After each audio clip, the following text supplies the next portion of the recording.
Holiday Ghost Stories edition. How's everyone doing? Good. I'm Amy, this is my co-host Katie. We're spooky MCs for the evening. So before we get started, real short top of the hour stuff.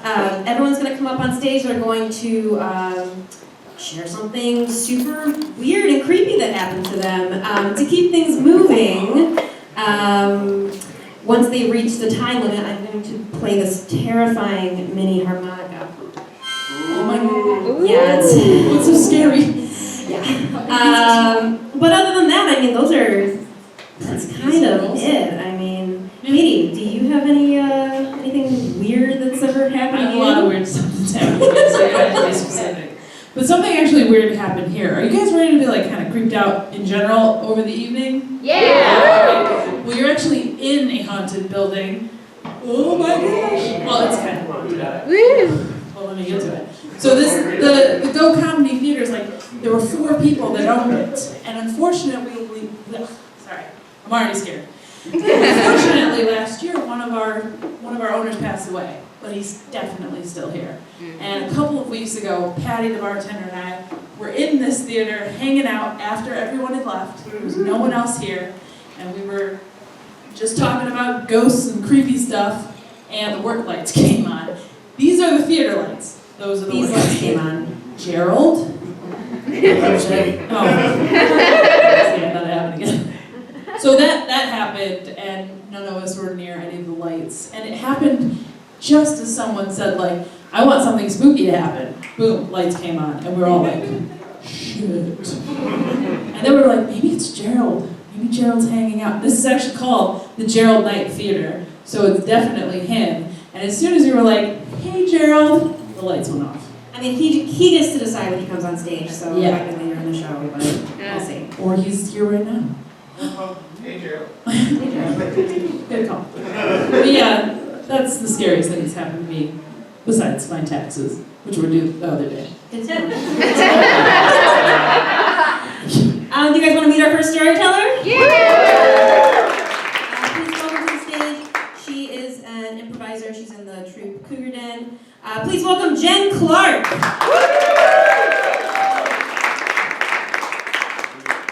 everyone. So, I'd like to call this story the last ditch medium. So, since I was age 4, I have had a string of different weird experiences. I had different clairvoyant experiences. I saw different entities and things like that. But growing up in a extremely religious household, it was not encouraged for me to continue on that path. So over time, as I got older, I was able to push it down. And for many, many years, I haven't experienced anything. So about 3 years ago, I was at a sold-out Kathleen Madigan show at Mark Ridley's Comedy Castle with my girlfriend, Catherine. And we were sitting on one of the back tables, and it was one of those communal packed-in tables. And there was a young married couple. The wife was sitting across to Catherine's side, and the husband was sitting across next to me. And we were all enjoying the wonderful show. She was killing, laughing our asses off. And we were all drinking. And all of a sudden, through the show, which was greatly paced, I get this tap on my shoulder. Tap, tap, tap, tap, tap, tap. Hey, hey, hey, hey, hey. Tell her I said hi. And I thought to myself, I've been drinking a lot. There's no way that that's real. So I said, yeah, smart cookie. I'm gonna tell this thing, because it's in my head. If it's so important, friend, you can come see me after the show. So, went on about my business. He went away. enjoyed the show. Everything was great. Show lights came up, everybody started filtering out, Catherine and I were finishing our drinks, and I thought everything was great until this guy came back. And tap, tap, tap, tap, tap, tap, tap, tap, tap, even more insistent than he was before. Excuse me, can you please tell her I said hi? Okay, this is how our conversation went. Mind you, I am not a trained medium, okay? I don't make money being a psychic. I don't know where this goes. So as a normal, average person, telling somebody that a dead person wants to talk to them, kind of hard. So, he says, okay, tell her Fred says hi. Hi. Excuse me. Good night, right? Great show. Do you know anyone named Fred? No, I didn't think so. Well, that's weird. And she says, no. I'm sorry, what did you say? I said, do you know anyone named Fred? And she says, yeah, I know someone named Fred. How do you know Fred? And I went, well,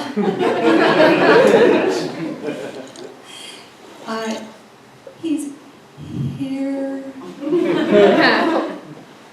She goes, I'm sorry, what? I said, he's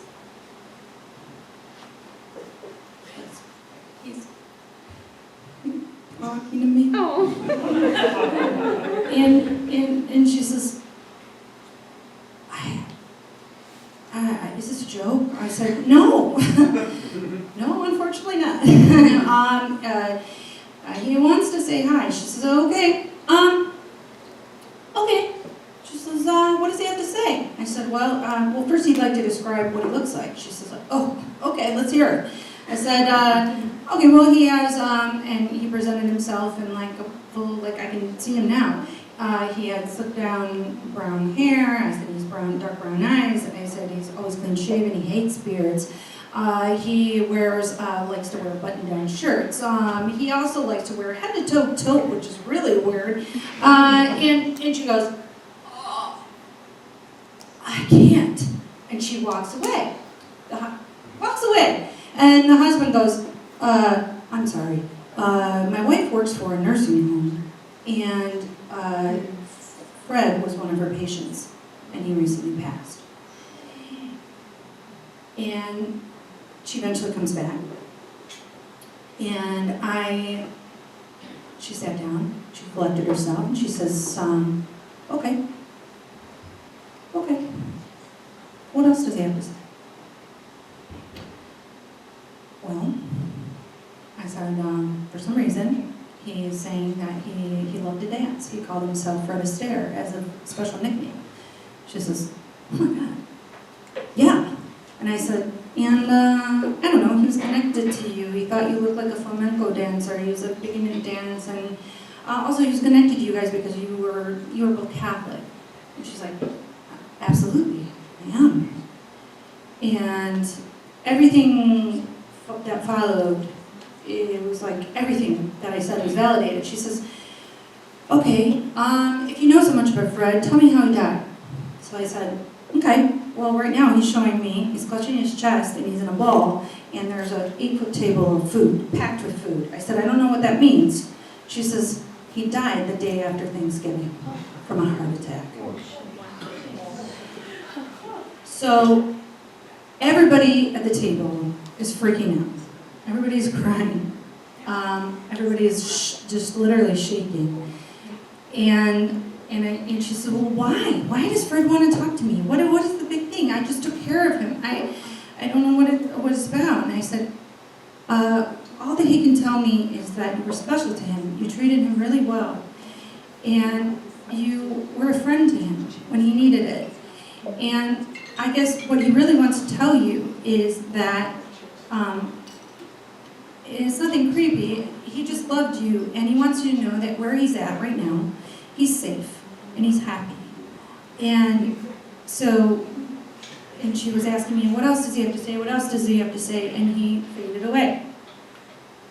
And at this time, I told him, he faded away, I don't have anything else to say.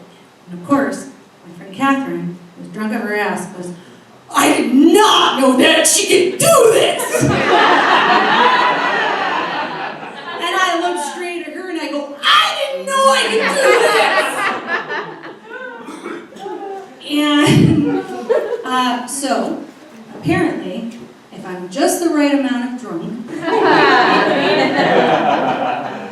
every once in a while, a dead person will try and speak through me. And that is the Last Ditch Medium story.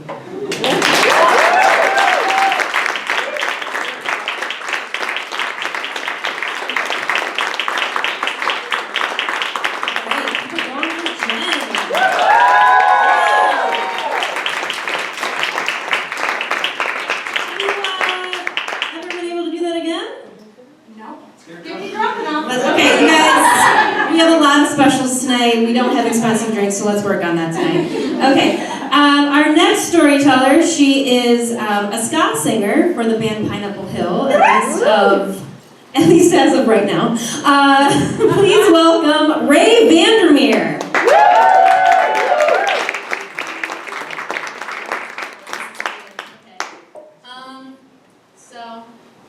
My fanny pack is my Love security the fanny blanket. pack. Yes. Thank you.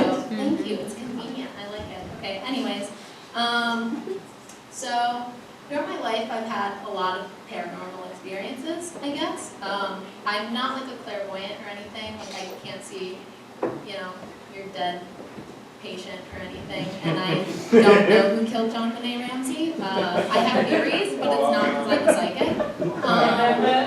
But I've always kind of chalked it up to the fact that ever since I was little, I've been described as spooky and peculiar by my family and friends.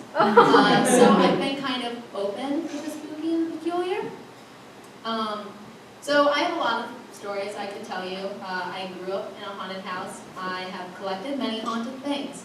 But I figured I would tell you about the time I lived in a haunted basement for 6 months. So I was 19 at the time and desperate to move out on my own. So I went on Craigslist to find a roommate, and I found this 30-year-old man who had his kids every other weekend and was renting out his basement. So little 19-year-old me said, you know what, this is a golden opportunity to pass this one up. So naturally I went to look at this basement, and immediately walking into it, it kind of felt like walking into a bunker. It was dark and damp and kind of felt like you could live there, but like not an ideal situation. But I did it anyways. And there were a couple things in the basement that were less than up to code, I guess. But the big thing was this giant hole by the bathroom in the ceiling. It was about 3 feet by 3 feet, and you couldn't see like into the first floor or anything, but there were like wooden beams and wires, like stuff that wasn't good. And my landlord/roommate joked that it was a portal to hell. And I was like, fine, it's a portal to hell. That's cool. I'll take that, Yeah, it was like $250 a month plus utilities. I was like, There we go. So I had a lot of weird occurrences there. There was a ghost cat. One of his kids had a bear statue that he called Bad Bear and said, talk to him. That was like not fun. But the hole in the ceiling was by far the worst. So I had moved in there, and immediately I realized that I was sleeping a lot less. I was waking up a lot in the middle of the night. I'm talking like on the hour, waking up. And every time I would run into the bathroom because I didn't want to stand under the hole longer than I had to, and I would like get a drink of water, pee, whatever, that sort of thing. And I started losing a lot of weight. I felt really awful. Just, not good, I guess. And I chalked it up to the fact that I lived in a basement with like a 30-year-old construction worker that like had 4 kids every other weekend, And something about the hole in the ceiling really messed me up. Like, it just really freaked me out. I hated looking at it. I hated that it was there. I tried to cover it up with like a tapestry, and I felt like the hole was like mad at me, and I didn't want the tapestry there, so I put it down. So maybe 3 months into living there, I wake up in the middle of the night. It's freezing, and I put my feet on the ground, and I remember just thinking like, wow, this floor is cold. That will be relevant in a second. So I hear this voice in my head that is not my own, and it tells me to go and look into the hole by the bathroom. So obviously, I've made many poor decisions. So clearly, I was like, absolutely, let's go. I am walking over to this hole, and like in pajamas, and my feet are like freezing, and I'm shivering, and I go under the hole, and the first thing I notice is that under where the hole is, it is significantly warmer than the rest of the basement. I don't know if that's because it's a portal to hell or whatever, but I remember thinking it was weird, and I don't know, brushing that off. So I'm standing there, and I'm like, fuck, I don't actually want to look in this hole, but I'm here, so I do it anyways. And I'm staring into it, and it's, all the lights are off, I can't see anything, but just getting this like overwhelming feeling of just like anxiety, and like I was a little angry too, and like terrified, just terrified, like looking into this hole, into absolutely nothing. And I don't know how long I was looking into the hole. It kind of felt like I was there for like hours, but it also kind of felt like it was like 10 seconds. Time just kind of stopped. And then all of a sudden, I got this feeling in my gut, like I was just being like punched, like just sucker punching. And I'm like, oh, okay, I'm gonna vomit.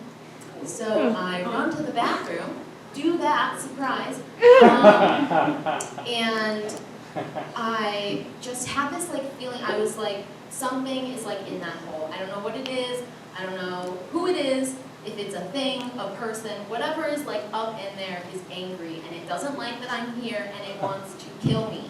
Like just, I can't even explain or put into words like the feeling of dread that I felt. And I could hear footsteps coming into the bathroom, and I was like, oh, okay, so like the basement person's gonna fuck me. No, it was just my boyfriend. He's like, why are you awake? Why did you throw up? And I'm like, it's the hole in the ceiling. And he's like, yeah, just like go to bed. I don't like, he's like, I don't know like what you want me to do, like, and I just, so I like go back to bed, and I'm like tossing and turning all night, and I'm just thinking about that hole, and I'm trying to like reason with myself. I'm like, did you see something up there? Like, why are you so freaked out? And all I can remember is just seeing this like void, and this void like staring back at me. And I spent many, many nights after that lying awake in bed trying to figure out what it was that I looked at in the hole and what was looking back at me. And I just felt worse and worse as time went on, and I was losing more weight, and I was sleeping less, and I just had like this feeling that it was like whatever was up there like was trying to take my energy from me and just like completely destroy me as a person. I was sleeping like 3 hours a night maybe, while working full-time and in school full-time. I was like really just like I was the dead horse being beat. It was bad. And finally it got to the point where I was like, if I don't get out of this creepy basement with this weird like demon hell portal that is next to my bathroom, I'm gonna die in here. So I ended up moving in with some of my bandmates, who I now play ska with, and into another haunted house, which is an entirely different story. But I was a lot happier, and I don't think about the hole in the ceiling as much, and I don't feel like there's something trying to kill me. But I did kind of repress that story for a long time, and I was originally going to talk about the haunted house I grew up in, until my sister was like, well, why don't we talk about that hole in the ceiling that tried to kill you? And I was like, oh yeah, the hole in the ceiling that tried to kill me. So, and that's it.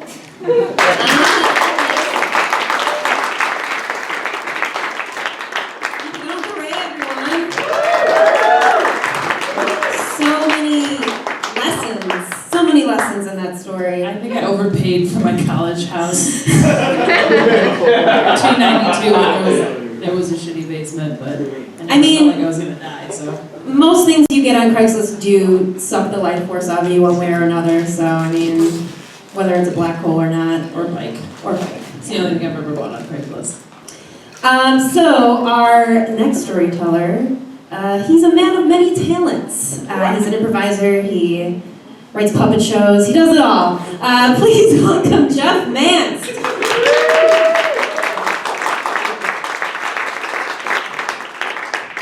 writes puppet shows.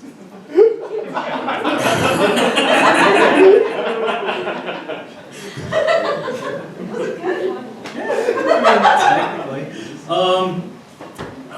Let's see. I was in my late 20s, and I was dating this guy, and it was like, I guess, dating. We were doing a lot of stuff together, and sleeping together, whatever. So he had a place, he had a house up in the Thumb, which is like the very tip of the Thumb, and it was a house that was, I guess, passed on through his family. A cool place, big old barn house, and it was Halloween weekend. So he had about maybe 10 to 15 of his friends up there. And so we all went up there, and because I was in my 20s, and I had maybe come out like 5 years before that, I was very melodramatic. And there was a lot of stress that weekend that I'm not going to go into, but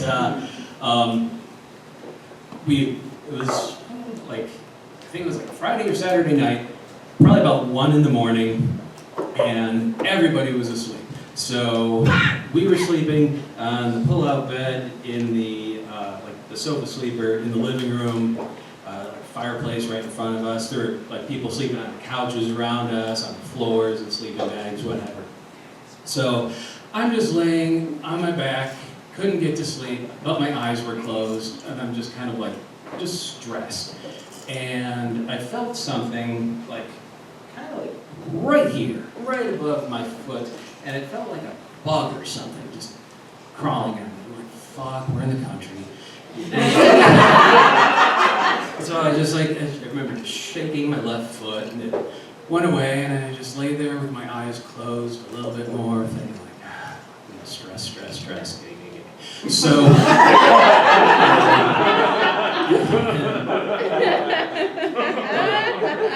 I felt that feeling on my foot again, although it was a little bit more pressure, not much, but I thought, like, was there, like, what the hell, did a chipmunk or something come down the chimney or something, and it's just kind of like touching its nose?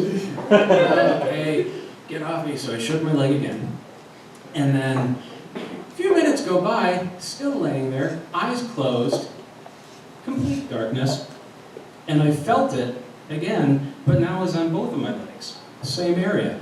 I'm like, what the fuck is this?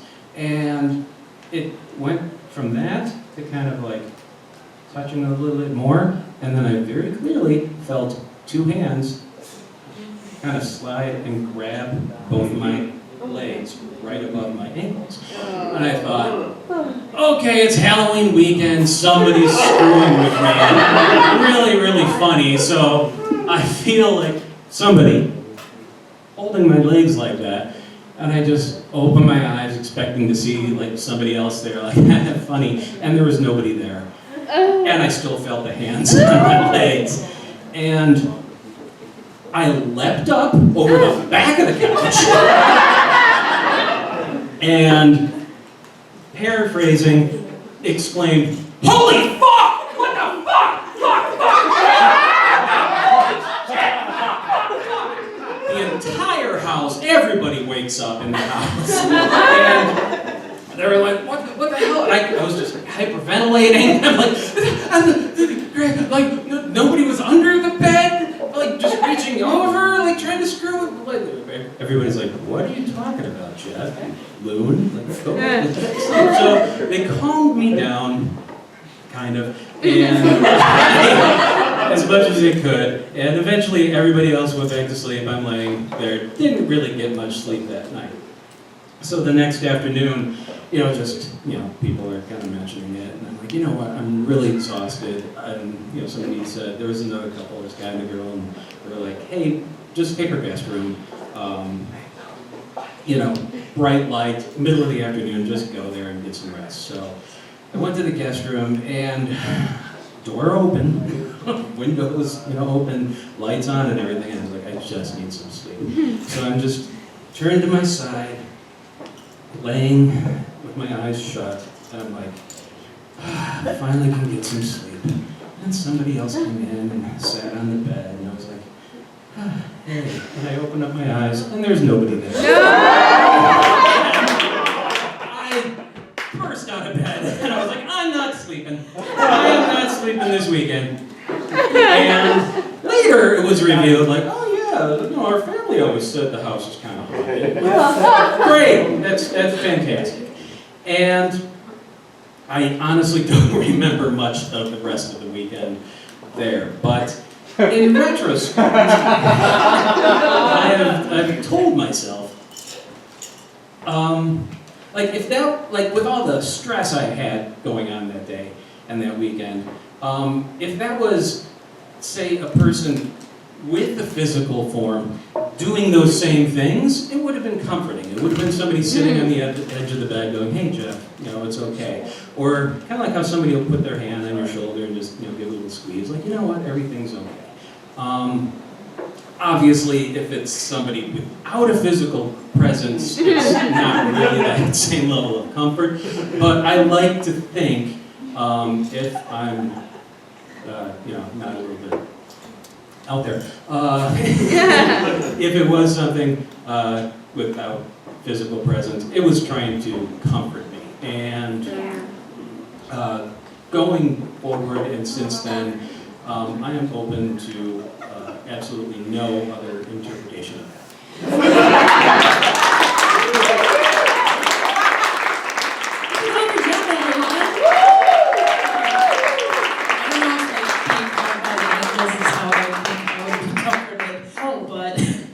Ankle holding is very comforting to me. To hold you down is comforting. Yeah, I like to feel Restrained. Yeah. Okay, Yeah, we know stuff about it. Different theme show, not tonight, guys. Our next performer, or storyteller tonight, is doing a fundraiser for Fair Fight 2020, which is a voters comedy gala at Ant Hall November 1st. Please welcome Haley Zurich. Thank you. Please keep clapping until I tell you to stop. Please keep clapping. Thank you. Please keep clapping. Thank you. Okay, everyone stop. This isn't actually my story, but I do make a cameo, and it's set in the 80s. That's why I'm dressed like Janine from Ghostbusters. This is my mom's story. I have a first question for the audience. By applause, does anyone know how to raise tables?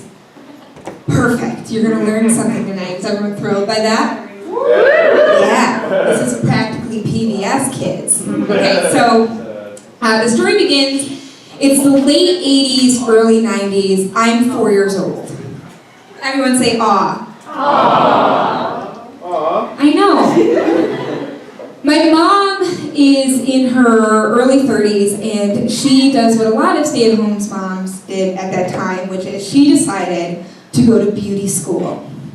Now, beauty school is not full of dropouts, despite what musicals will teach you. There's a lot of women that do go there, and my mom was really hyped because she went to go visit my dad's side of the family. The first part of the story isn't going to feel like she should be hyped. She went to Ohio to visit them. Okay, relax. My dad's side of the family, they're from the foothills of Ohio. That means that they're hill people. And hill people, they do a lot of really interesting things, and one of them is that they practice magic, and they practice the arts, because most of them don't have cable. So my great-granny Miller, and that's literally her name, great-granny Miller, she taught my mom how to raise tables, because it was something that they did. And if you don't know who knows what raising tables is? Perfect. Raising tables is a form of seance. And what happens is that you take a table, something like this would actually be perfect, and you get 4 people, and they sit around it, and they put their hands on the table, kind of like a Ouija board. You don't put enough pressure to like hold it down or to move it, but your hands just rest on it. And then the idea is you get calm enough in your heart to focus on nothing. And as a group, don't laugh, this is a serious part.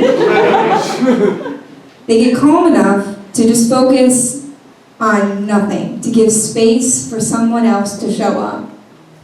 And as a group, you chant together, raise, table, raise. Is everyone ready to do that together? Oh, yeah.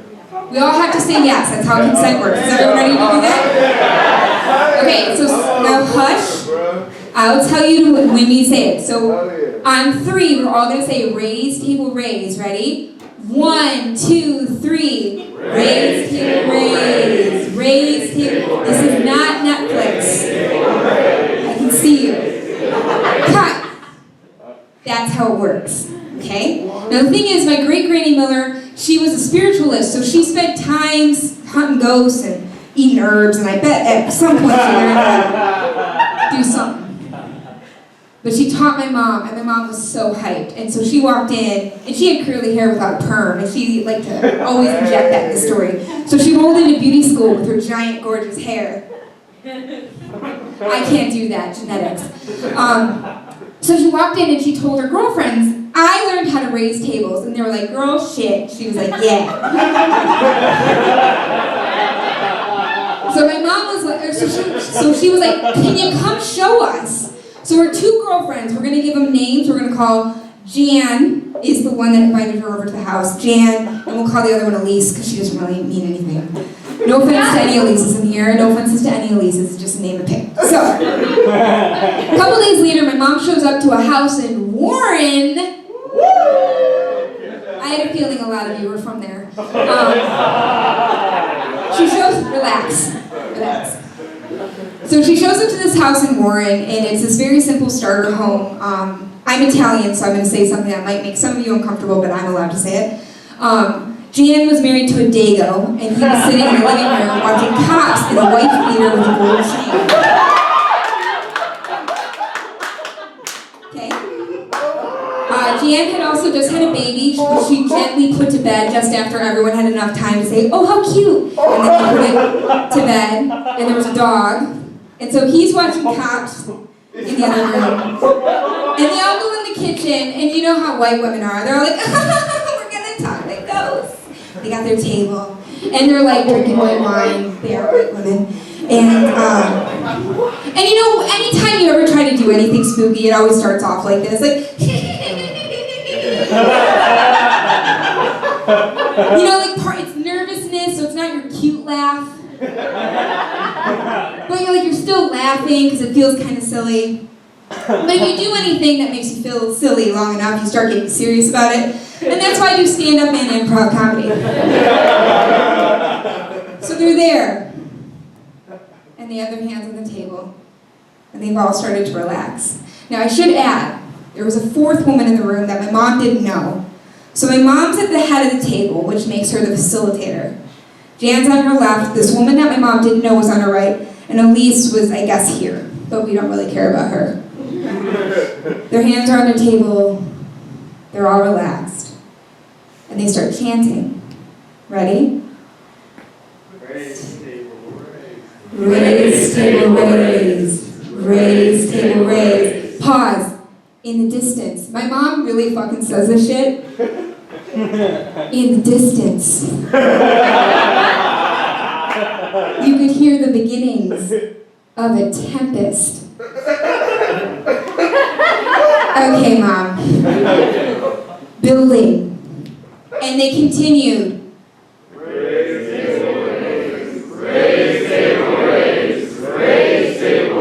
The storm gets louder. The TV gets turned up. The baby's starting to make some noise in the other room, but they continue.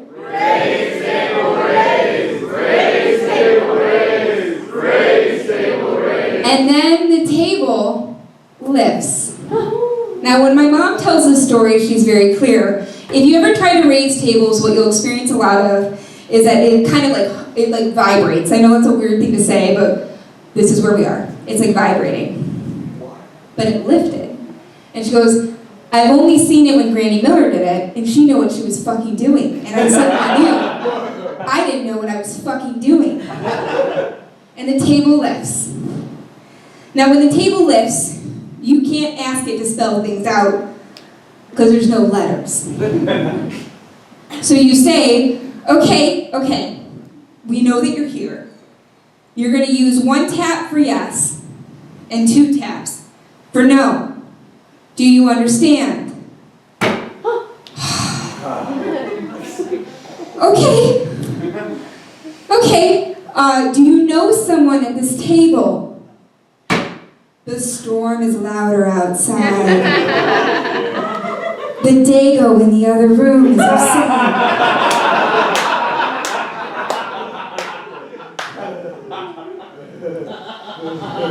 Did you die recently? The baby's crying in the other room. Are you a man? Thank God. Are you a woman? Now, my mom doesn't really know where to go from here. The storm's super loud. The TV is louder than the Dago, which we all know how hard that shit can be. And suddenly the woman to my mom's right goes, did you die recently? The table goes apeshit. It's rocking back and forth, it's making lots of noise, the storm is raging, the TV is flickering, the lights are dimming, the baby's screaming, the dog has gone under the bed. All 4 women at the same time, except for the one on the right, lift their arms up and the table drops. The Dago's yelling, the TV's fine, the lights are fine, the baby's screaming. And Jan says, do you guys want some pizza to go? So, is everyone okay? I know, because I'm not in the story yet. I'm fixing it. So a couple days later, my mom's at class, and Jan's like, shit. And my mom's like, I know. She's like, actually, Dan, my mom's name is Danis. Danis, I want to come over to your house. I have something to tell you, but I don't want to tell you here. My mom was like, cool. So later that afternoon, my mom's like doing a mom clean, you know, like before other human beings come to the house. She's like cleaning that way. And as you can imagine, I was one of those kids. I spent a lot of my time as a My Little Pony, as a many other things, and I promise I'm almost done. My Little Pony, I was a weird kid. So the next thing that happens is I enter, everyone say yay. Yay! Thank you for the fake enthusiasm. I come in, I'm 4 years old, and I go, Mom, I need you to come in the bedroom. There's a red-haired angel that I want you to meet. That's a very normal thing for me to say. So Mom goes, cool, as soon as I'm done with the dishes, I'll be right there. 10 minutes later, she comes into the room and she goes, all right, Haley, where's this fucking thing? And I go, well, she's not here anymore, Mom, but if she comes back, I will let you know. My mom's like, cool. She goes out into the kitchen. Now later on, Jan shows up and she's got a newspaper clipping. And she sits down and she goes, Danis, I don't know how to tell you this, but that woman that was there, she had a daughter who was raped and murdered in Don Darrow's parking lot about a year ago. and she's been trying to connect with her. And this is her, and she shows the newspaper clipping. And they start talking about like what they experienced, and I'm 4 years old, so I have no care in the world about their, anonymity or space, so I just roll on in, and I look at the picture, and I go, Mom! That's the red-haired angel I saw in your room! My mom hasn't raised tables since, but that hasn't stopped me from seeing spooky things. So if you're going to play with Ouija boards, if you think you're going to go home tonight and raise some tables, please keep in mind, you might know how to play the game, but you don't necessarily know the rules. There's enough white people in here, please. Listen to me. Watch one scary movie. It all starts out happy giggling, and then it ends in a 4-year-old scaring the shit out of you. Thank you so much.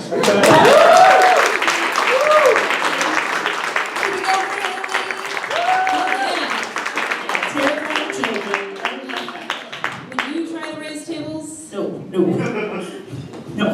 I grew up on a farm. I had to move a lot of stuff. Our next storyteller, she's your beautiful bartender tonight, and her name has Ghoul in it. Please welcome Patty Gould. Fill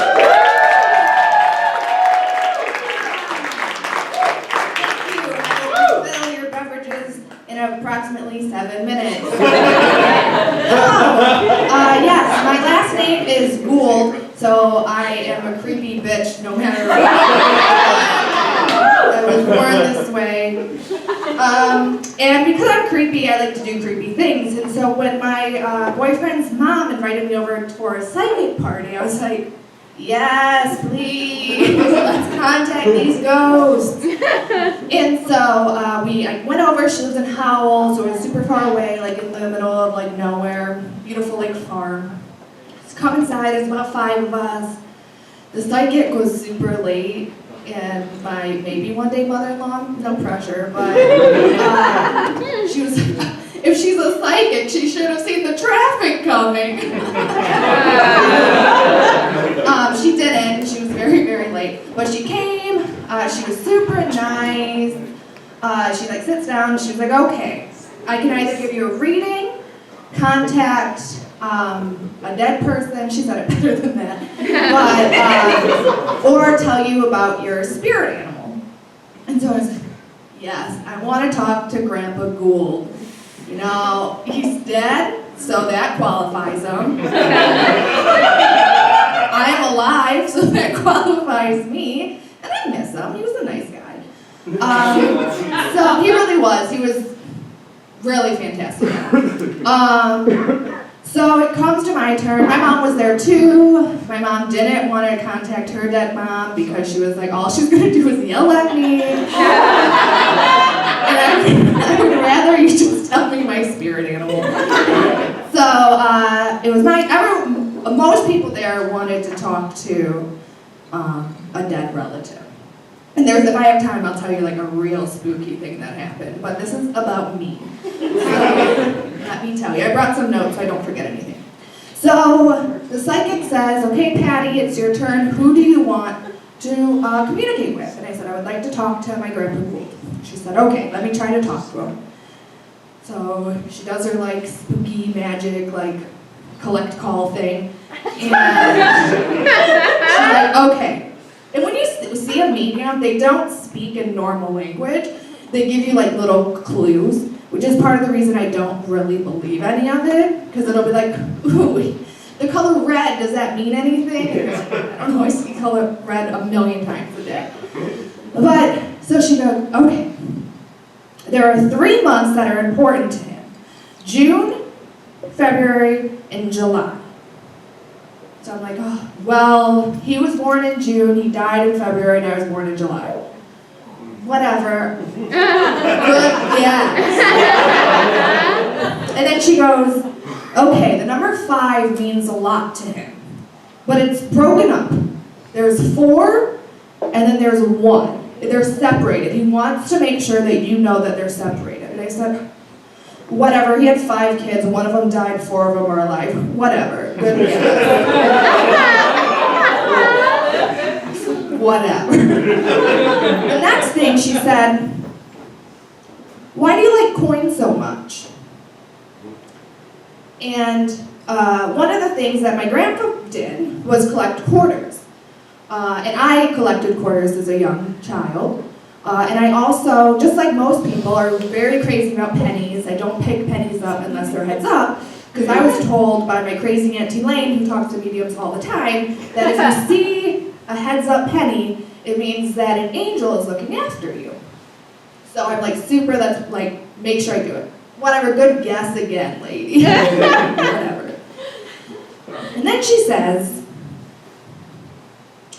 there's a picture right next to a lamp.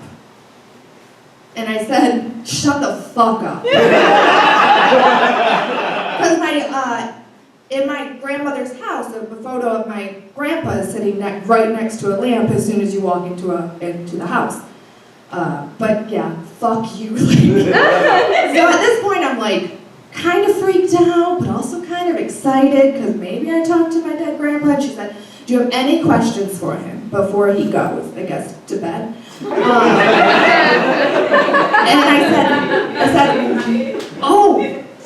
I said, what does he think about my boyfriend? And my dead grandpa said through the medium, well, I don't like him.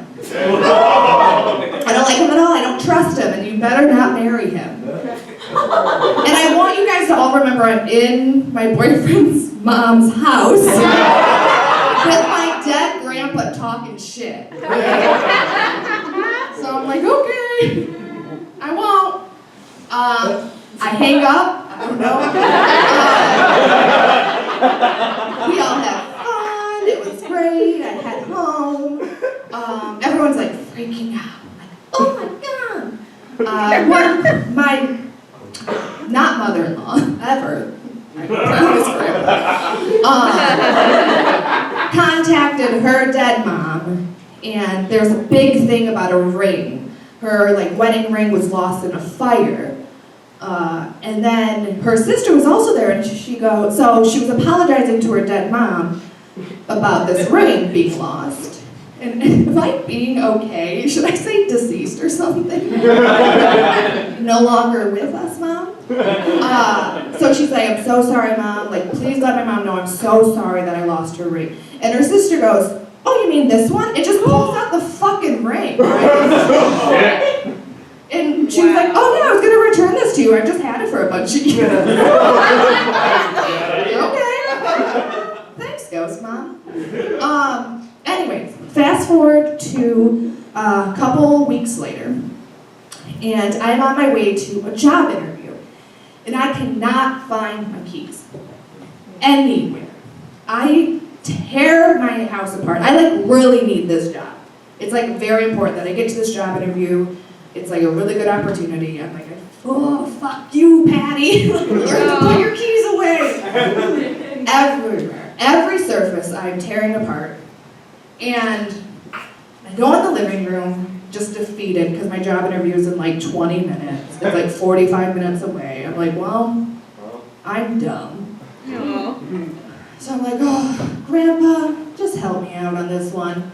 So I walk into the kitchen, and in the middle of my fucking table are my keys and a penny that's head side up.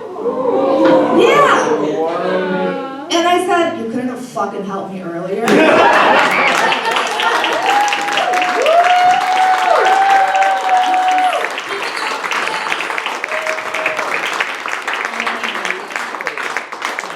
Just signed her boyfriend's in the corner. He walked in the second you started, so. Ooh, that's spooky.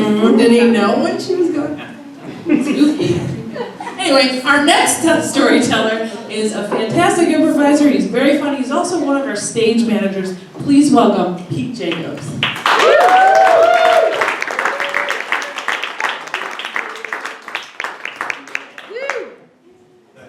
That's unnecessary. Hi. So to set the stage, if you will, I have a 7-year-old daughter. My father-in-law passed away in October of 2007, exactly 1 month before my wedding. My mother-in-law passed away in July of 2016, and my mom passed away in July of 2017, or January of 2017.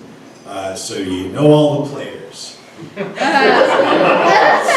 And so my mother-in-law fancied herself a spiritual person, and my mom fancied herself a spiritual person. And I felt that they were both full of shit.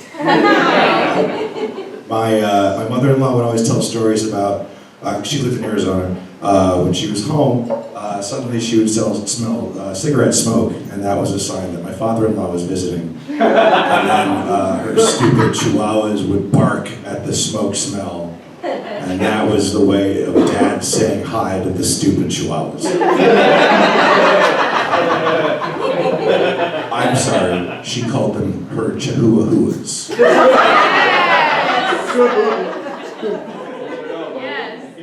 Right?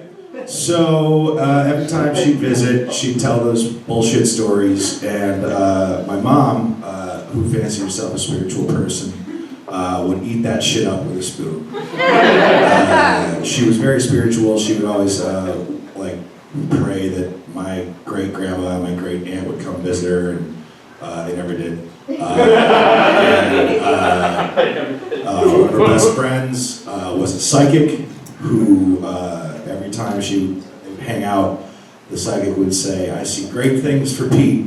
This is his year."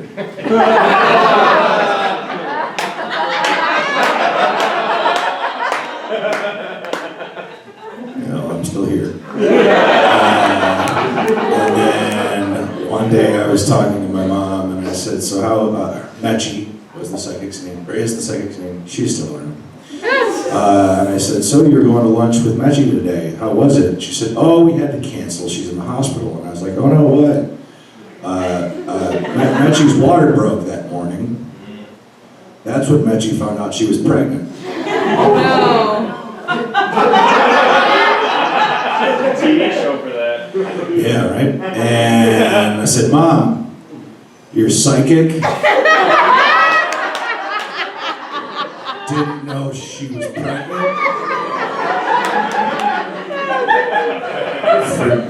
For 9 months." And my darling mom said, "Well, she sees out."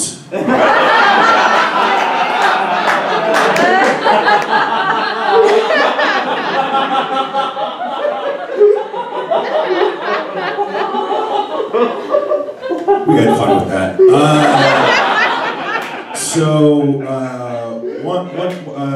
When my kid, when she was 3 or 4, every night we'd put her to bed, and we'd close, say goodnight without her, we'd close the, parents, and we'd close the door.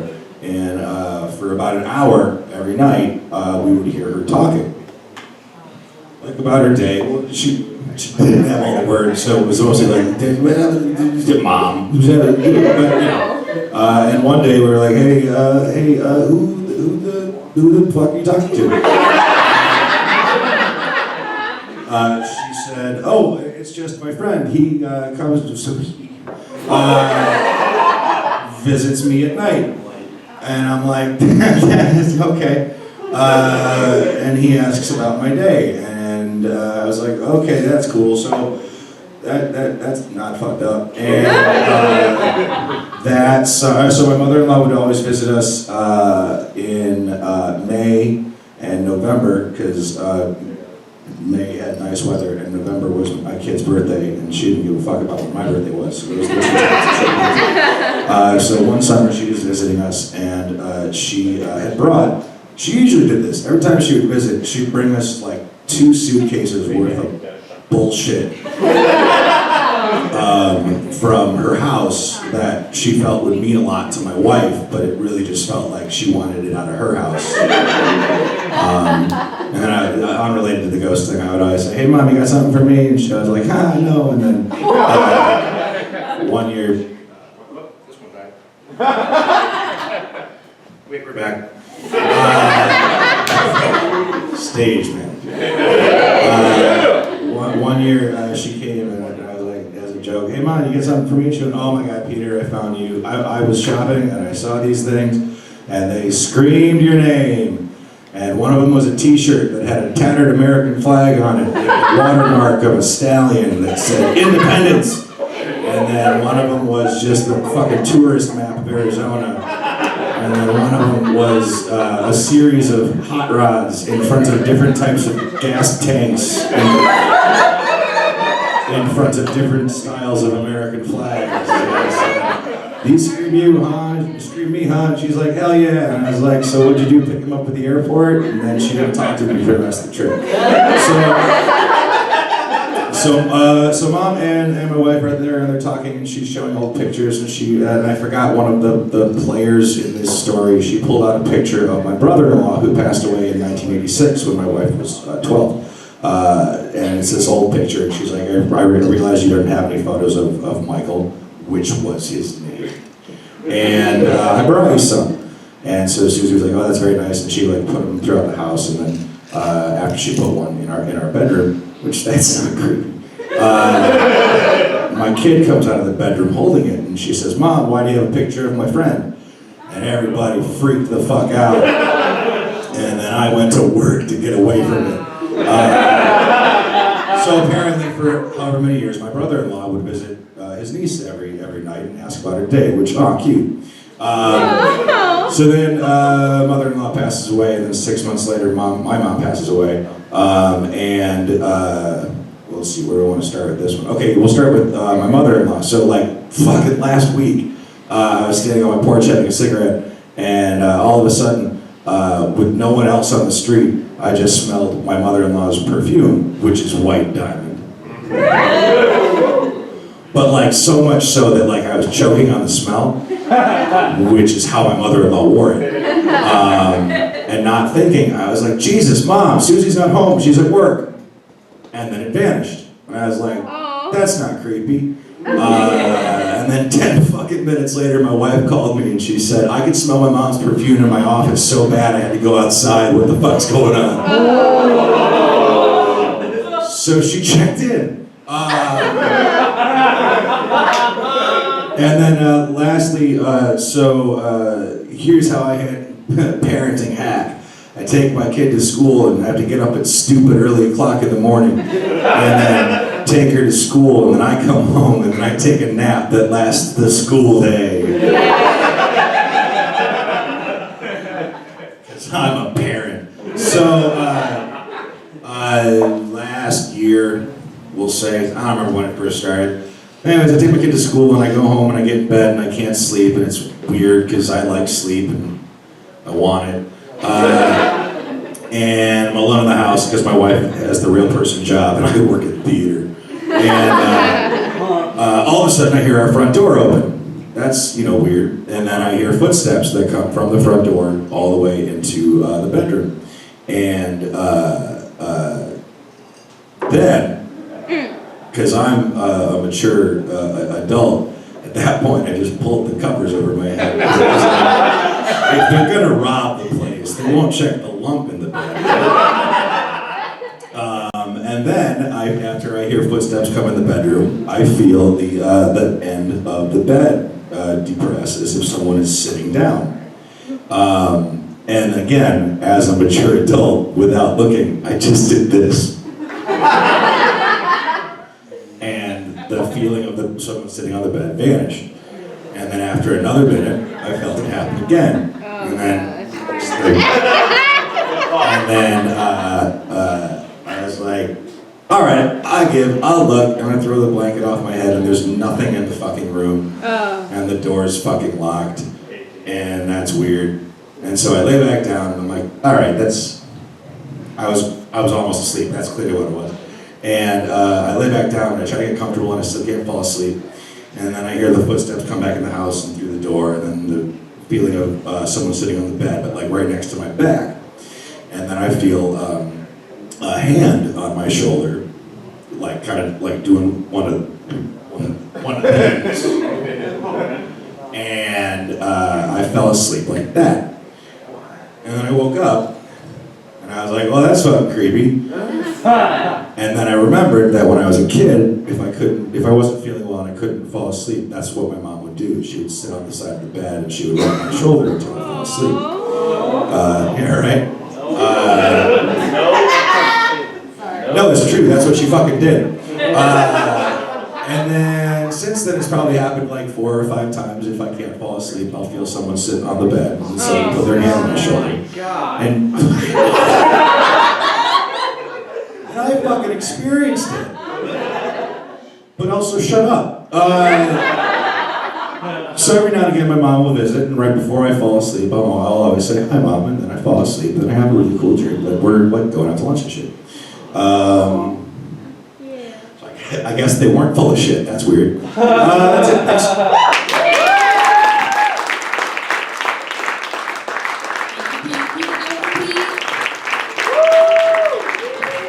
Let's keep it going for all of our storytellers tonight. Thanks for you guys. You've been such a wonderful audience. We do this show every month, and there's a different theme every month. And if you are interested in telling a story, you can contact us at, let's just say, storytellers@gmail.com. Yes, or you can just talk to us after the show. Or that. That's easier. Ghost Stories is only the October show, but there's always a theme. And next month's theme, Katie's hosting. I am. What's the theme? The theme next month is trial and error. Ooh, very broad. So if you have a story that might fit somehow, it doesn't have to be like a courtroom story, like verbatim, but if you have something that in your mind is like, that's trial and error, I did that, we want to hear it. And the next, let's just say, is November 14th. Yes. So it's a Thursday at 7:30. And we love first timers, so Yes. if this interests you at all, talk to us and we'll help Yeah, you or with it. talk to one of the storytellers Yeah, tonight. They'd probably yeah. love to tell you all about it. All right, are you guys ready for our final ghost storyteller of the night? He is an improviser. He's also one of the hosts of the podcast WrestleManiacs. Please welcome Alexander Ketchum.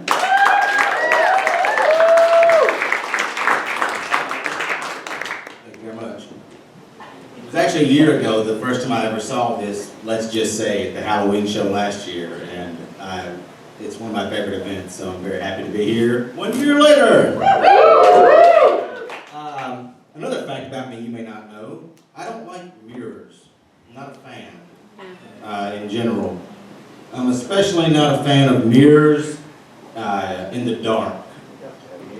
I didn't really become aware of my dislike of them until maybe 7 years ago or so. As an adult, when I retold this story for the first time in a very, very long time. But it dates back, the reason I don't like mirrors, I guess, is because it dates back to one of my oldest memories. Let's just get to it, right? I was about 4 years old, and like every ghost story, it was a dark and stormy night. Basically, a thunderstorm woke me up from my bed after my slumber, and I was scared as shit. So I ran out of my sister and mine's shared room, and down the short hallway to my parents' room, woke my mom up, and crawled in bed on the edge of the bed with her, right? And so I'm laying there trying to fall asleep again. And on the wall, like, so if I'm laying here on the wall, right? She had a vanity. Is that right? Yeah. It's like, thank you, baby. My girlfriend taught me that word. I used to say a dresser with a mirror attached. It was this dark cherry wood vanity, and in the mirror, you could see, you know, part of, like, from, you can see like the lower part of the bed and everything. And I'm laying there, and in the corner of the mirror, something starts moving. And I'd like to think that I was like, wait a second now, I've seen the Muppet Babies episode about this. It's obviously a reflection of the jewelry and shit that's on the table. Of course, that's all hindsight thought, but I remember blinking and then opening my eyes up again. And here's what happened. Basically, imagine if this mirror was like a window in your house, and you're sitting in a bedroom, and you have a limited view of the outside world. And then someone real close to your house just comes walking in, stops and takes a turn. So that happened. And I'm looking, but it wasn't a person by any means. It was all black. It was like shadow. It was like, it was just a huge, it was like seeing somebody from the neck up, about the size of a human head. However, it had no tone or shape of a human head, really. It almost had no outline. It was hard to like really make out the shape of it, honestly. It had these tiny diamond-shaped eyes that were like a light blue, but they were so light blue they were almost white. And it had this tiny, jagged red slit for a mouth, I guess. And as I'm seeing this thing kind of turn, I remember thinking like, no, shit, you know? I didn't know those words as a kid, but I mean, just like panic.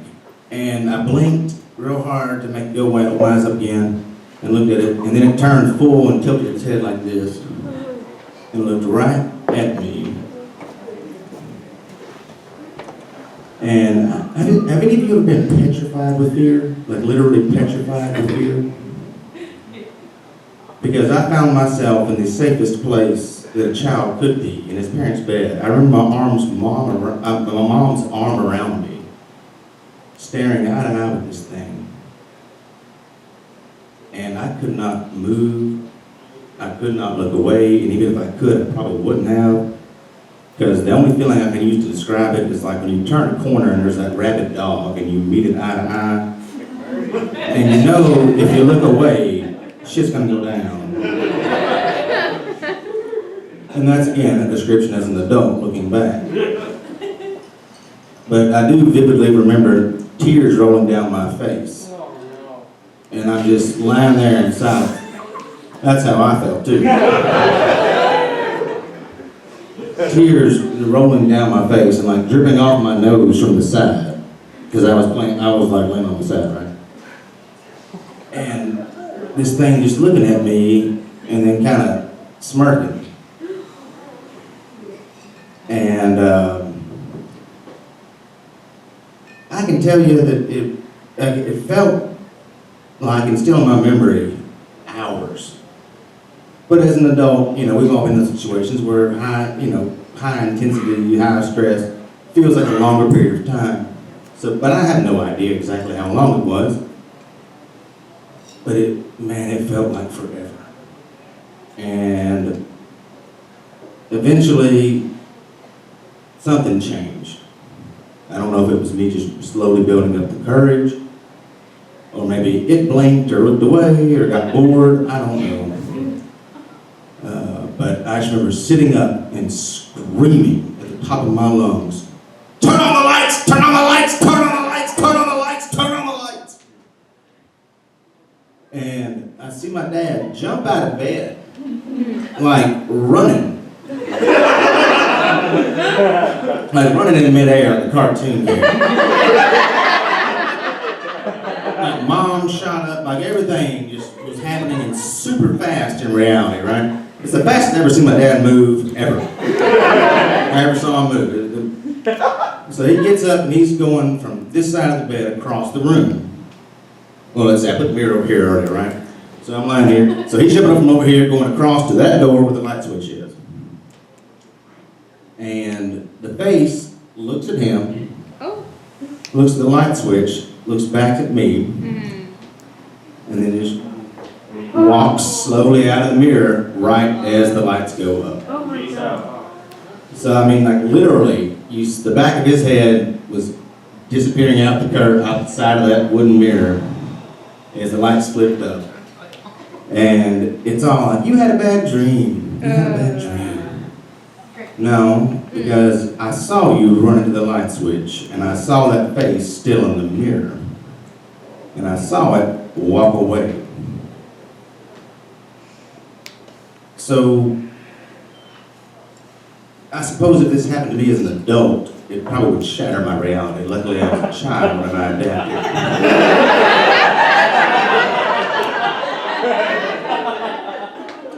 I didn't really talk about it for a long period of time until we had a little story night with friends, maybe like 10 years ago. And somebody asked me, do you have any like real life stories? And I said, no. Wait. And the first time I told it, I almost, like, I got those tears in your eyes, you know, when you get real like scared and shit. But since then I've told it a few more times. However, the telling of the story has actually made me realize the reason why I don't fucking like mirrors. So when y'all go home tonight, take a nice little gander. But I recommend you keep the lights on.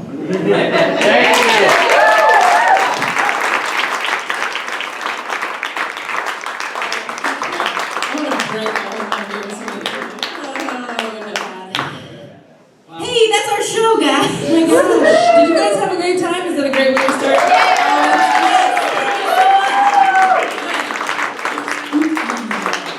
Also, if you don't feel like leaving out, there's another great show coming up. It's a kind of a mix of improv, and you're going to meet some characters. Some might call them conspiracy theorists. They call themselves truth tellers. You decide if you stay for that show. Otherwise, drive safe and have a good night, guys.